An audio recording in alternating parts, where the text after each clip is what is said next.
दोस्तों, इजराइल फिलिस्तीन के बीच दशकों से चलता आ रहा है जंग। हाल ही में पिछले महीने दोनों देश के बीच हिंसा और भी ज़्यादा बढ़ गया है। ये दोनों देश क्यों इतने दिनों से एक दूसरे से जंग करते हुए आ रहे हैं? फिलिस्तीन से इजराइल कब बना?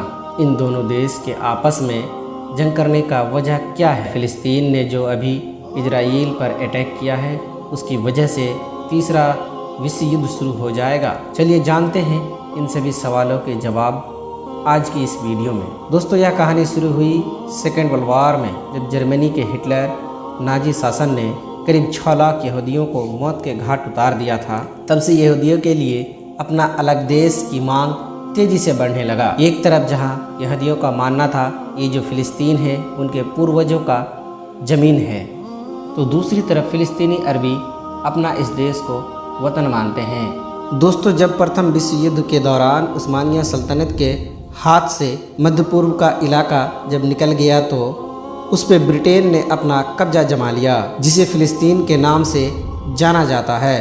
तब यहाँ पर यहूदियों की आबादी कम थी और अरबों की संख्या ज़्यादा थी। उस वक्त संयुक्त राष्ट्र संगठन की तरफ से जब ब्रिटेन को फिलिस्तीन को यहूदियों के लिए एक राष्ट्र बनाने का हुक्म मिला, तो उस वक्त से दोनों पक्षों के बीच तनाव शुरू हो गया।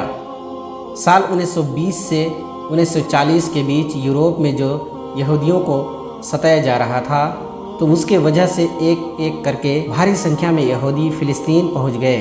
यहूदियों की भारी संख्या में फिलिस्तीन पहुंचने को लेकर यहूदी फिलिस्तीनी और ब्रिटेन शासन के बीच तनाव बढ़ने लगा।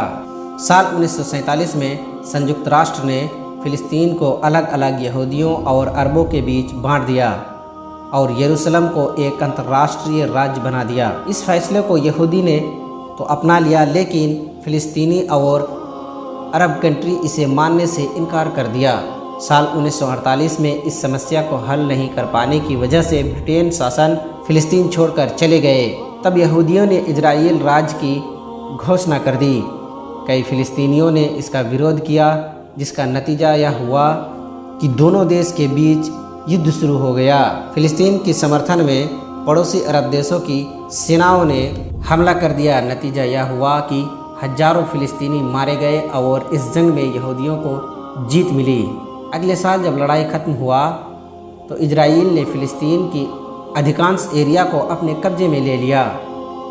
जॉर्डन ने वेस्ट बैंक पर कब्जा किया, तो मिस्र ने गाजा पट्टी पर, और यरूशलेम को पश्चिम में इजरायली और पूर्व में जॉर्डन दोनों की सेनाओं के बीच बांट दिया गया। साल 1967 में फिर एक बार 6 दिन का युद्ध शुरू हो गया, जिसमें इजराइल को जीत मिली। यरूशलेम में मौजूद अल-अक्सा मस्जिद, जिस पर फिलिस्तीनियों का पूरा कब्जा था, और वहां पर गैर मुसलमानों का प्रवेश पर प्रतिबंध था।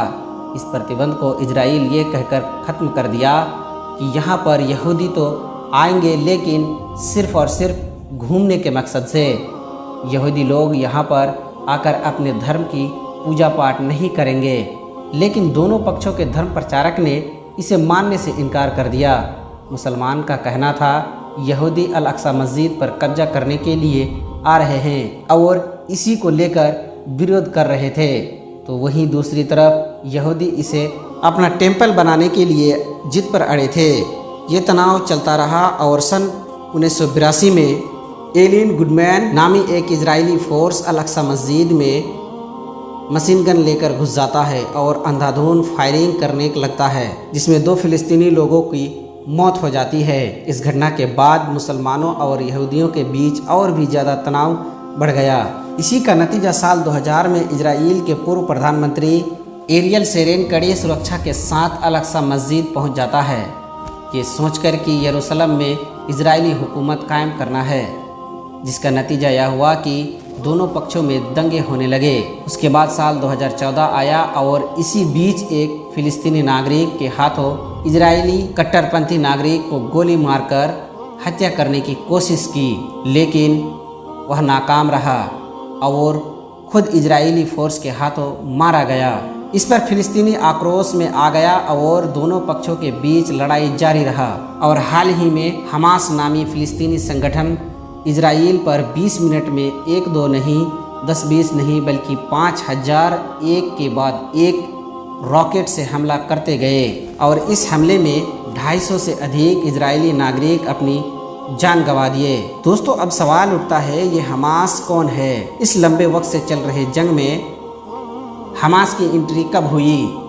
अगर आप लोग हमास के बारे में डिटेल वीडियो देखना चाहते हैं तो इसके लिए मैं अलग से एक वीडियो बनाऊंगा, क्योंकि अगर हमास के बारे में इस वीडियो में चर्चा किया जाए तो यह वीडियो काफ़ी लंबा हो जाएगा। इसलिए आज की वीडियो में बस इतना ही। मिलते हैं अगले वीडियो में, तब तक के लिए शुक्रिया।